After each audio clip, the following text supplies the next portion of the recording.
The 11th of December, 2008, Manhattan, New York. FBI agents step into the penthouse apartment of one of Wall Street's most respected men. Bernie Madoff, in a robe, greets them with 5 words. It's all one big lie. By the time they leave, they've uncovered a $65 billion fraud, the largest in financial history. This is the story of how one banker moved $65 billion without anyone noticing. Before he became a criminal, Bernie Madoff was a legend. He launched his own trading firm in 1960 with $5,000 he'd saved from lifeguarding and installing sprinklers. It started small penny stocks, over-the-counter trades, but Madoff had a vision for something bigger. While Wall Street clung to paper and handshakes, he embraced technology. He was one of the first to build electronic systems for executing trades, cutting out middlemen and making millions in the process. He didn't just participate in the market, he helped change how it functioned. He was respected not just as a trader, but as a reformer.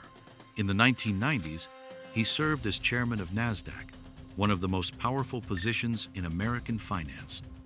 He advised the Securities and Exchange Commission. He mentored young brokers.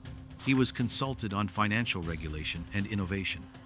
In a world full of ego and flash, Madoff stood apart, understated, well-dressed, and calm. A man who didn't need to sell himself because everyone already believed in him. Clients trusted him with their life savings. Charities gave him their endowments. Banks begged to work with him. Celebrities, hedge funds, pension managers, all quietly passed around his name like a secret too good to share. And unlike other fund managers who made big promises with big risks, Madoff delivered quiet consistency, 10 to 12% annual returns, year after year. No drama, no volatility. Just steady gains, like clockwork. He played golf with billionaires, donated to hospitals, and served on philanthropic boards. Everyone called him Uncle Bernie. To some, he was a financial wizard. To others, a trusted friend. He wasn't just part of the financial system, he was one of its most trusted pillars. But behind that soft smile and impeccable reputation, something was wrong. Something was missing. And no one, not his clients, not his partners, not even the government, had the slightest idea. Because the man who had helped modernize Wall Street was about to burn it down from the inside. While his legitimate brokerage operated on the upper floors, Bernie Madoff built something else entirely just one floor below a secret, sealed world. On the 17th floor of the Lipstick Building in Manhattan, Madoff ran his investment advisory business. It wasn't advertised. It didn't recruit openly. Most people inside his company didn't even know how it worked or that it existed at all. Entry required clearance. Staff were handpicked, often family members or loyal insiders who wouldn't ask questions. There were no Bloomberg terminals, no phones ringing, no monitors streaming live market data. Just a handful of employees, a few computers, and a dot matrix printer from the 1980s. What Madoff claimed to offer was unique, steady, positive returns, year after year, in any market. His stated strategy, the so-called split strike conversion, supposedly involved buying shares of blue-chip companies, hedging with options, and adjusting positions as the market fluctuated. It sounded sophisticated. It was the kind of strategy that could confuse outsiders while sounding just credible enough to insiders who wanted to believe. But there were no trades. There was no portfolio. Investor money was never invested in the market at all. It sat in a Chase bank account and was used to pay out returns to older investors, creating the illusion of consistent performance. The account statements were fabricated. The trades were imaginary. Everything his clients received, charts, gains, confirmation slips, was generated manually, with no real-time connection to any exchange. Even Madoff's printer was symbolic, loud, slow, and outdated, but still running, just like the scheme itself. To outsiders, Madoff cultivated exclusivity. He often rejected prospective clients, claiming his fund was full. This only made people want in more. Wealth managers competed to get their clients into Madoff's inner circle. It became a status symbol, not just to earn returns, but to say you knew Bernie. And that was the genius of the black box. It didn't have to prove anything. It didn't need transparency or audits or logic. It only needed trust. And as long as that trust held, the lie would keep growing unchallenged, undetected, and entirely invisible. On the surface, Bernie Madoff's operation looked ordinary, professional, calm, even boring. But inside the 17th floor office, the reality was surreal. Madoff was running a $65 billion Ponzi scheme with the tools of a bygone era. There was no cutting-edge technology, no real-time market feeds, just a small, aging team of trusted staff, some with little to no formal financial training. Their job wasn't to trade, it was to fabricate. Month after month, they produced fake account statements showing consistent returns. They printed out fictional trades that matched Madoff's split-strike conversion story. But the trades weren't real. The numbers were made up. There was no actual buying or selling of stocks. Instead, Madoff used incoming investor money to pay out older investors' textbook Ponzi logic. But what made his scheme different wasn't the method. It was the scale and the presentation. Madoff understood that people don't question what they want to believe. He also knew that most investors, even professionals, wouldn't demand transparency if they were getting results, especially consistent ones. So while markets crashed, soared, or stagnated, Madoff's clients saw the same thing every month: quiet, predictable profits. He never promised windfalls. He promised stability. While others chased high-risk, high-reward ventures, Madoff sold safety. It felt responsible. It felt conservative. That's what made it so convincing. The actual process was astonishingly crude. Fake trades were typed manually. Reports were mailed out to clients, sometimes showing stock prices on days the market had been closed. Some account statements listed trades for more shares than were available on the public market, but no one noticed. Or if they did, they didn't want to be the one who ruined a good thing. Even more shocking was the firm that audited Madoff's $65 billion empire, Freeling and Horowitz, a 3-person accounting firm operating out of a strip mall in Rockland County, New York. It had no capacity to review complex financials, no real compliance team, but year after year, it signed off on Madoff's books. Without question, regulators were no better. The Securities and Exchange Commission opened multiple investigations into Madoff between 1992 and 2007, and each time they closed the file. They asked the wrong questions. They trusted the wrong man. Even when red flags were raised, the assumption was always the same: Bernie Madoff wouldn't do that. But he was doing it every day. Clients believed their money was invested in blue-chip stocks. In reality, it was sitting in a Chase bank account under Madoff's control. When clients asked to withdraw, he paid them with money from other investors.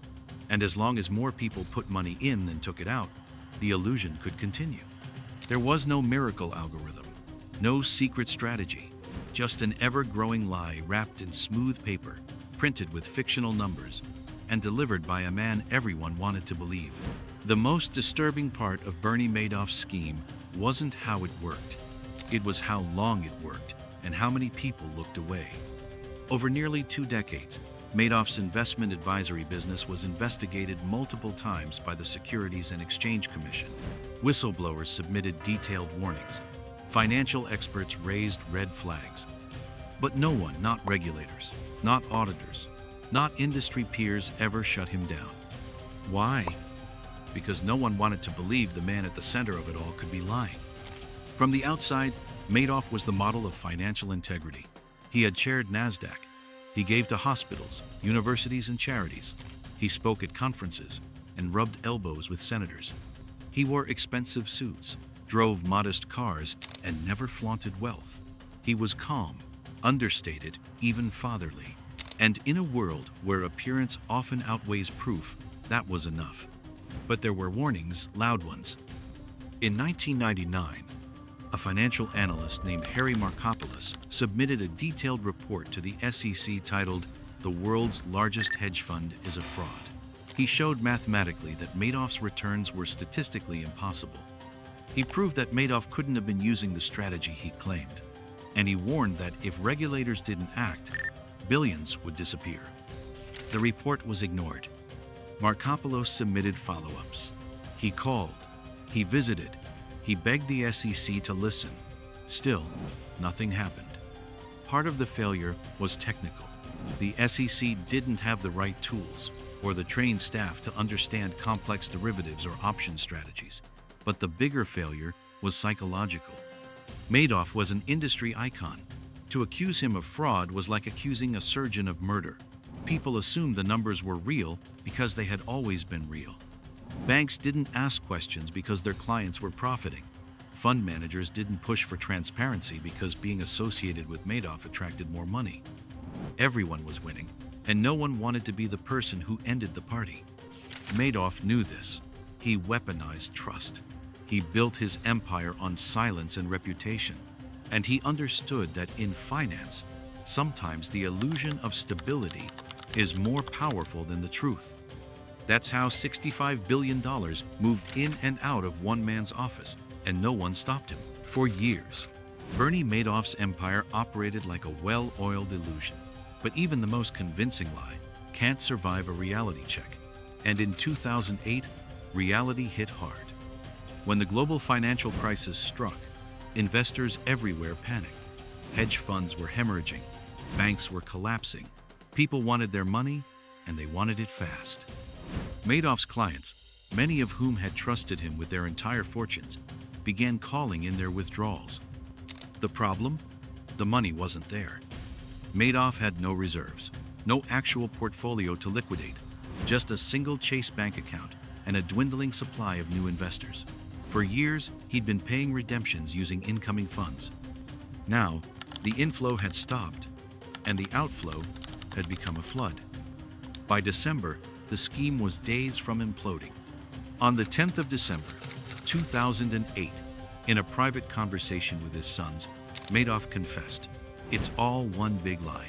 He told them the truth, that there was no investment strategy, no returns, no trades, just a giant Ponzi scheme.